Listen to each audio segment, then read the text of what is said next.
News every 15 minutes, weather every 10, and sports twice an hour. Newstalk, KGVO, AM 1290 and 101.5 FM. You're listening to Montana Morning with Peter Christian.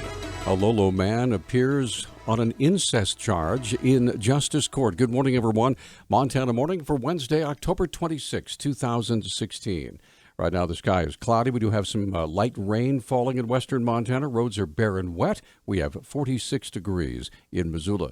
Our newscast this morning sponsored by Selway Armory on Stockyard Road. With more guns and ammo than anyone in Missoula, the best prices in Montana. They are Montana's premier firearms dealer. Our top story this morning, a Lolo man appeared in Missoula Justice Court this week responding to a $50,000 warrant for his arrest on a charge of incest with a young girl under the age of 12. Deputy Missoula County Attorney Brittany Santorno said a warrant was issued for the man's arrest several weeks ago. He was actually charged with one count of incest, and he appeared on that complaint, and his conditions of release included no contact with the victim or any extended family members in regards to that, and he is also going to be monitored for alcohol. Santorno said Judge Landy Holloway and the prosecuting attorney had stern warnings for the defendant. He was also given a stern warning from the prosecutor on the case, stating that if he failed to comply with any conditions of release, we would be revoking his release and requesting a high bond amount. The defendant must appear before a preliminary hearing in Justice Court on November 10th. The defendant's name is not being made public in order to protect the identity of the young victim. A judge has issued a nationwide arrest warrant for a 79-year-old Montana man who fled from a court in Kennewick, Washington, just before a jury found him guilty of raping a young boy for several years. The Tri-City Herald reports that William George Nickel left the Benton County Justice Center Friday during a court recess. He was later convicted of child rape and child molestation charges. Court records say the boy told a relative in 2015 he had been sexually abused by Nickel. Nickel denied the allegations in court, saying the boy was lying. The Plains, Montana man had been on custody after posting $10,000 bail during trial. He reportedly told his attorney he was going to use the restroom before he left the court and never returned. At about 11 o'clock Sunday morning, Missoula police responded to a vandalism complaint at the Garden City Harvest building on Hickory Street. The word murderer was written in red paint across the front door above the letters ALF. According to Garden City Harvest Community Outreach Coordinator Genevieve Jessup March, the graffiti made the staff feel violated. It was definitely upsetting and just an inconvenience to have to clean off the building. It definitely felt a little violating for all of us. There's a group of students at the university that have been protesting the 3 pigs that we raise on our farms, and they, I don't believe, have anything to do with the graffiti, but they've involved PETA.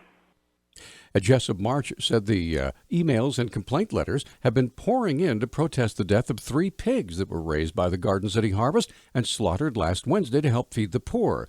Jessup March said the letters ALF stand for a group known as the Animal Liberation Front, and that the slaughter of the pigs may have provoked the attack. However, she also says Garden City Harvest is not changing its pig rearing program. We definitely stand by our educational programming.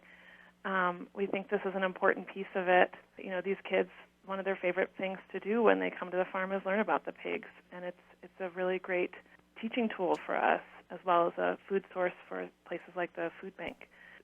1/3 of the meat raised by Garden City Harvest is donated to the Missoula Food Bank. A former auditor for the Montana Health Department has filed a wrongful discharge lawsuit against the state.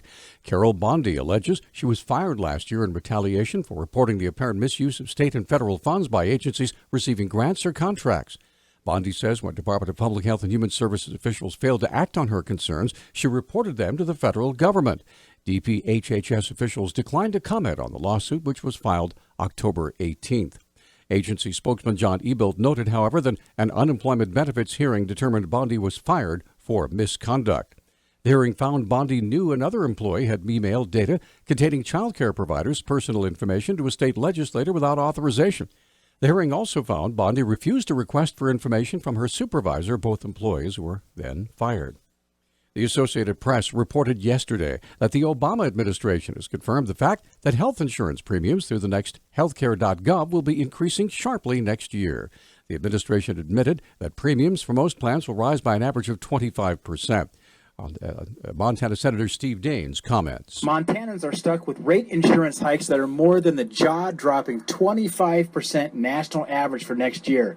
Obamacare isn't affordable, and it needs to be replaced with state-driven solutions that put patients at the center of the healthcare equation. Spokesman for State Insurance Commissioner Monica Lundin, Sanjay Talwani, said subsidies will help ease the sting of those higher rates. The important thing to remember is that the vast majority of people who are in the individual marketplace and who could be facing some premium hikes are eligible for the federal tax credits to offset the premiums. So more than 80% of Montanans in the individual marketplace qualify for those offsets. Talwani said Montana will not lose any of its marketplace insurers. In Montana, we still have the same three providers that we've had for the last several years: Blue Cross Blue Shield of Montana, Pacific Source, and the Montana Health Co-op. They're all there. They're providing in the individual marketplace about 24 plans between them. Daines went on to state that the average increases for Montana's top three insurance providers range from 27 to 58%. The co-founder of Black Lives Matter, Patrice Cullors, will be the featured speaker for the 2016 Diverse U Forum at the U of M.